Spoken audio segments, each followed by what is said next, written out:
Mengapa orang Batak suka daging anjing? Iya, makan daging anjing dengan sayur kol. Kalimat tersebut merupakan nukilan lirik lagu berjudul Sayur Kol yang dipopulerkan band Pungguaran. Band Pung asal Siantar, Sumatera Utara ini memang kerap mengusung budaya Batak dalam lagunya.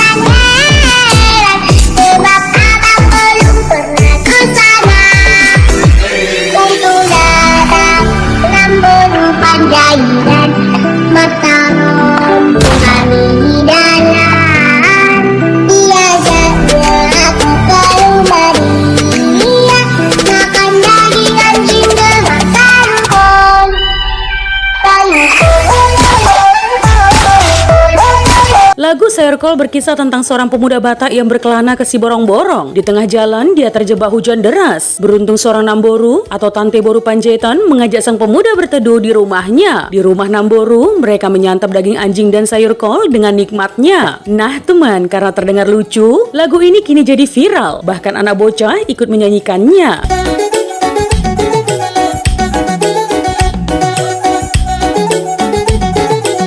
Namun kritik datang dari komunitas pencinta satwa. Salah satunya, Garda Satwa Indonesia menganggap lagu ini kurang etis. Sebabnya yang tak banyak diketahui orang adalah pengolahan daging anjing yang terbilang. Investigasi membuktikan anjing-anjing mengalami sebelum dihidangkan. Beberapa metode dipakai dalam menjinakkan anjing untuk kemudian dimasak.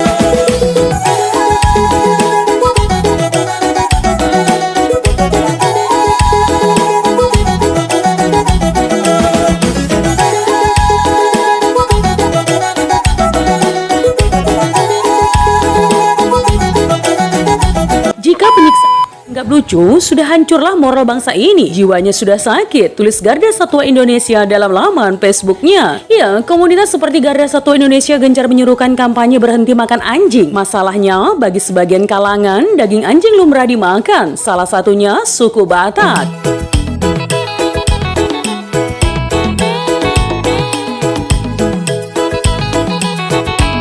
Nikmat bersama tuak. Menurut E.H. Tambunan, dalam sekelumit mengenai masyarakat Batak Toba dan kebudayaannya, orang Batak punya tradisi kuat makan daging. Dalam setiap upacara adat maupun upacara agama di kalangan penganut agama leluhur, daging selalu menjadi hidangan atau sesajian. Hewan yang disembelih beragam, mulai dari yang halal seperti kerbau, ayam, dan kambing, hingga non-halal seperti babi atau anjing.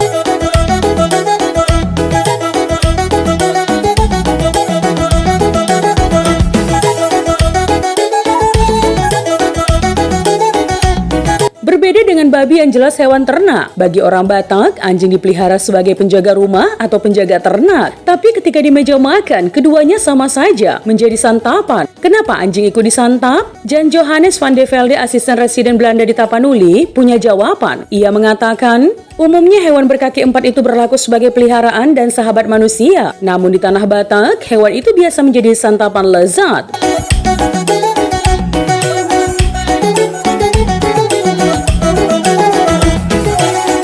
Nah teman, pada 3 Maret 1940, Van de Velde mendampingi residen ke dataran tinggi Habinsaran, sebelah selatan kota Balige. Tujuan Van de Velde dan rombongannya saat itu hendak meninjau huta-huta atau perkampungan terpencil. Perjalanan dinas ini memberikan Van de Velde pengalaman kuliner dan kultural yang berkesan. Van de Velde saat itu merasa enggan menyantap daging anjing karena jijik, tapi di lain kesempatan dia mencicipi juga. Pada tanggal 17 November 1940, Van de Velde kedatangan tamu dari Yale University, Profesor Carl Pager, yang datang untuk meneliti segala erosi di Balige. Sebagai jamuan, seorang koki lokal menyajikan sepinggan daging anjing goreng yang direbus secara khas Batak. Pada suatu kesempatan, kami dijamu dengan segelas tua ena, semacam anggur terbuat dari nira pohon enau. Minuman ini digemari orang-orang Batak dan seminggu sekali bisa dibeli di pasar besar di Porsea.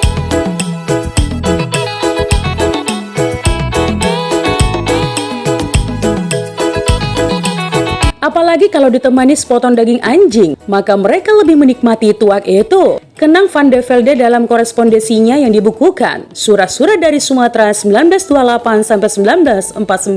Kami mencicipi kedua masakan itu dan rasanya lumayan, kata Van de Velde. Namun Van de Velde juga menyaksikan keadaan miris yang dialami oleh anjing-anjing santapan. Mereka kerap diperlakukan secara kasar dan kurang berharga. Kita tak perlu mengasihani anjing-anjing di sini. Di huta-huta, mereka sering ditendangi, dipukul, diusir. Lagi pula, jumlahnya memang terlalu banyak.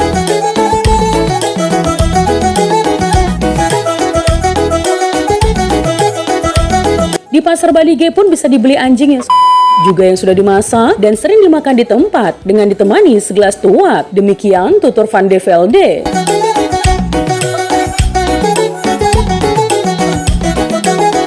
Mengisi daya tondi atau roh. Kebiasaan orang Batam memakan daging anjing terbawa hingga ke perantauan, teman. Firman Lubis dalam memoarnya Jakarta 1950-an sering mendengar identifikasi yang ditunjukkan kepada orang Batak di Jakarta. Biasanya dilontarkan sebagai sentimen kesukaan atau ejekan. Batak tukang makan orang atau tukang makan anjing. Saya sendiri sering terkaget-kaget waktu ada yang melontarkan ejekan ini kepada saya karena kedua orang tua saya cukup islami dan saya sangat takut dengan anjing. Kenang Firman Lubis.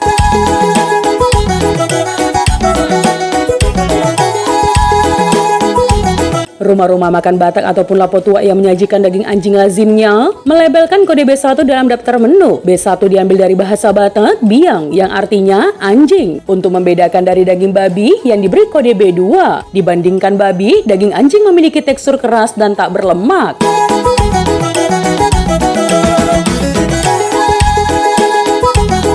Jika menarik lebih jauh akar sejarah dan budayanya, makan daging anjing lebih dari sekedar panganan pendamping saat minum tuak. Tradisi menyantap anjing punya kaitan dengan kepercayaan animisme Batak kuno. Sebelum masuknya pengaruh agama Samawi, mengkonsumsi daging anjing diyakini memberikan kekuatan kepada tondi atau roh manusia. Suku Batak Toba percaya bahwa tondi adalah tenaga yang menghidupkan segala sesuatu yang ada di bumi. Keberadaan seseorang di dunia tergantung kepada persediaan dan kebesaran tondinya. Beberapa hewan seperti anjing, babi hutan, dan harimau mempunyai persediaan tondi yang jauh lebih besar ketimbang hewan lain. Anjing mampu berlari cepat karena tondinya lebih kuat. Tulis Bisu Sihaan dalam Batak Toba, kehidupan di balik tembok bambu. Memakan daging anjing akan menambah persediaan tondi secara besar-besaran. Kepercayaan mengenai mustajabnya daging anjing menghinggapi pada diri orang Batak tempo dulu yang gemar berperang.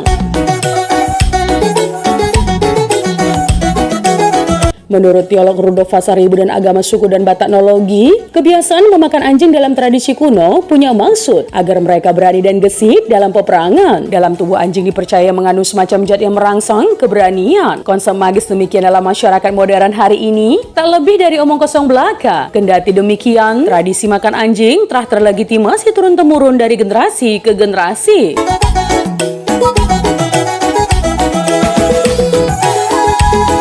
Apalagi daging anjing disebut-sebut berkhasiat untuk menyembuhkan penyakit lepra yang belum terbukti secara medis ya, ataupun keluhan seperti keletihan akut dan tentu saja karena faktor rasa yang katanya enak.